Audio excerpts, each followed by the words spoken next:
Olá, pessoal! Então, vamos lá. Nossa primeira aula da segunda unidade. Fechamos nossa primeira unidade com sucesso, com êxito. E vamos de mãos dadas para a segunda unidade. Hoje nós temos o conteúdo de língua portuguesa, tipos de frases. Lembram que nós estudamos pontuação? Então, vamos lá. As frases, elas são classificadas de acordo com a pontuação, né, que é o ponto de interrogação, o ponto final, que elas carregam. Eu tenho frase afirmativa. A minha frase é afirmativa quando ela está afirmando algo. Olha o exemplo. Gostei do seu desenho. Eu li minha frase e vi que apenas meu sentido está completo e eu afirmei. Gostei do seu desenho. Vamos ver agora a frase interrogativa. A frase ela é interrogativa quando ela está interrogando. Lembra que esse sinal é curioso? Ele pergunta, ele interroga. Olha a frase. Onde você nasceu? Ele está te perguntando. Ele te interrogou. Por isso é uma frase interrogativa. Mas quando falamos de tipo de frase, não podemos esquecer que temos a frase também negativa, quando estou negando. O nome negativo, ele vem de não. Então, sempre fica atento que a frase negativa ele leva a palavra não. Olha o exemplo. Flávia não gosta de chocolate. Ela está negando que ela não gosta, ok? Vamos para outros tipos de frases. Frases exclamativas, nós aprendemos que o sinal de exclamação, ele nos expressa sentimentos, surpresa, espanto, admiração, medo e etc. Então, veja o exemplo. Fiquei feliz com a surpresa, tá? Então, é uma frase exclamativa. Veja que no final eu tenho um sinal de exclamação. E as frases imperativas, essa frase é retada, ela te impõe uma ordem, um pedido. Também pode terminar com um ponto final ou um ponto de exclamação. Fique atento. Olha a frase, seja sempre você. Eu estou te ordenando, estou te pedindo, seja sempre você. Olha a outra frase, vai estudar, meu bem? Termina com ponto de interrogação. Vai estudar, meu bem. Tá? Então, assim, aqui ficamos com nossos tipos de frases. Fique atento ao sinal que ela carrega, tá? Esses sinais gráficos. E veja, de acordo com o sinal, a classificação de cada frase.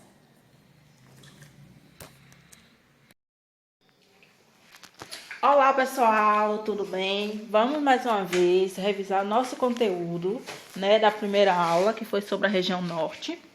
Nós aprendemos, nós relembramos que a região norte ela apresenta 7 estados com suas capitais e suas siglas, não é isso? Nós também podemos ver que ele é composto e faz fronteira com 6 países: Bolívia, Peru, Colômbia, Guiana Francesa, Guiana e Suriname.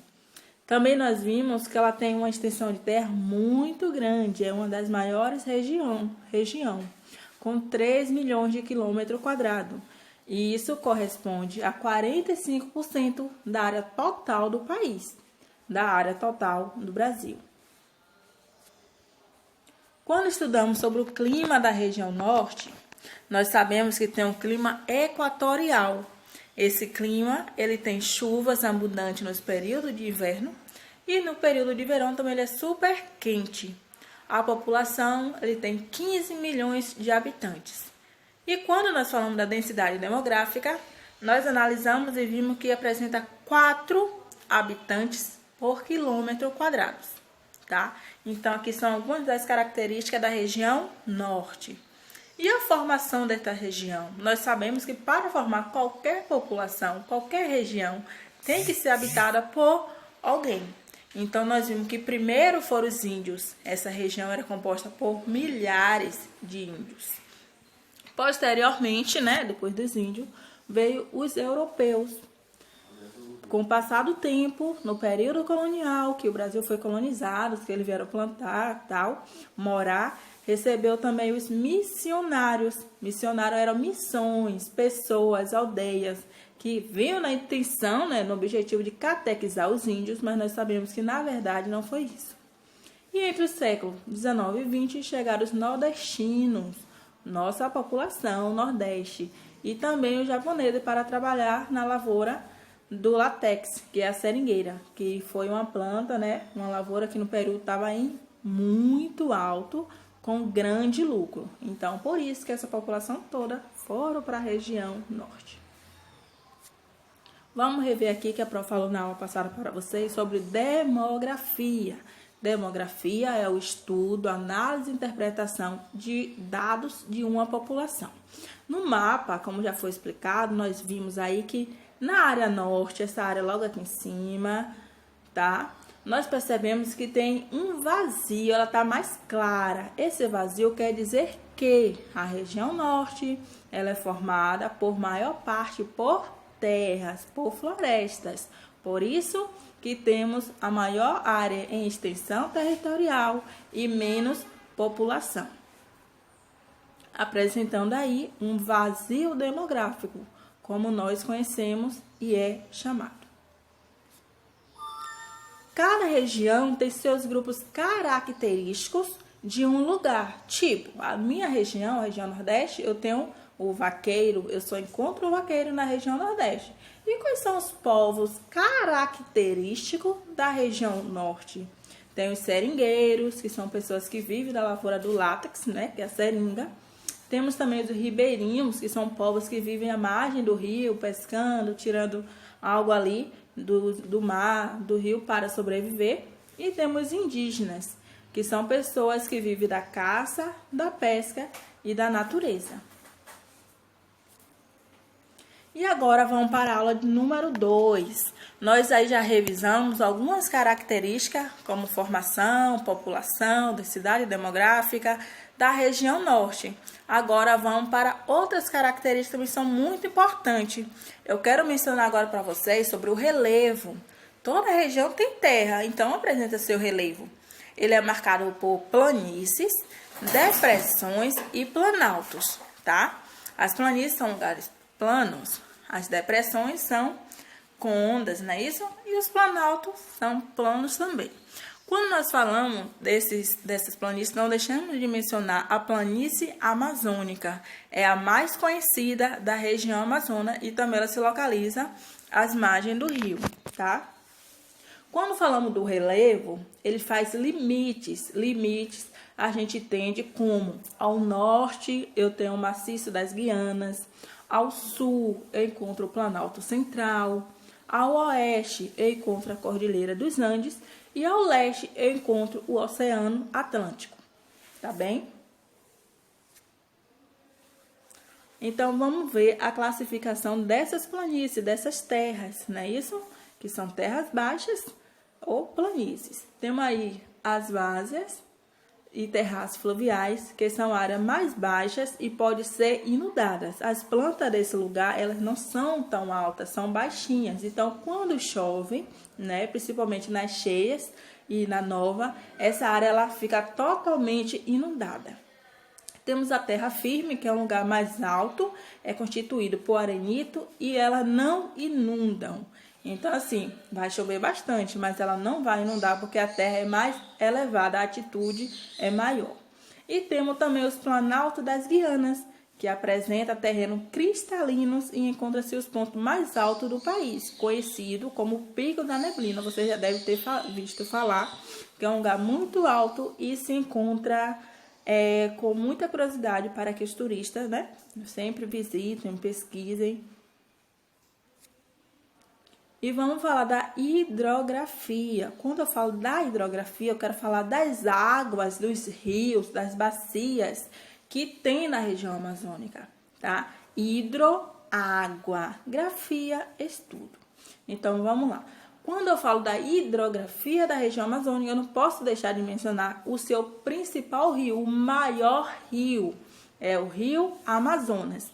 Mas o rio Amazonas, com outros afluentes são rio, tá, gente? O rio Amazonas, mas outros afluentes, como o rio Uatumã, o rio Jamari, ele forma uma bacia hidrográfica. Mencione aí, pense aí com a prova. Tem 3 rios que desaguam em um único lugar. Esse único lugar que vai formar um rio enorme chama-se Bacia Amazônica, tá? Então, ela é formada por vários outros rios e esse rio deságua nela. E aí forma-se uma bacia, tá bom? Quando nós falamos desses rios, também não podemos deixar de mencionar, de falar sobre o rio ou o fenômeno chamado por pororoca. Pororoca é uma linguagem tupi, é uma linguagem indígena. Ela quer dizer estrondo, barulho, não é isso? Então, isso é um fenômeno natural que acontece devido aos encontros das águas marítimas e águas fluviais, tá? Água da chuva com a água do rio. Quando essas águas aumentam, né, que elas se encontram com o rio, acontece aí esse estrondo que as pessoas ouvem o barulho e se chama pororoca, não se esqueçam.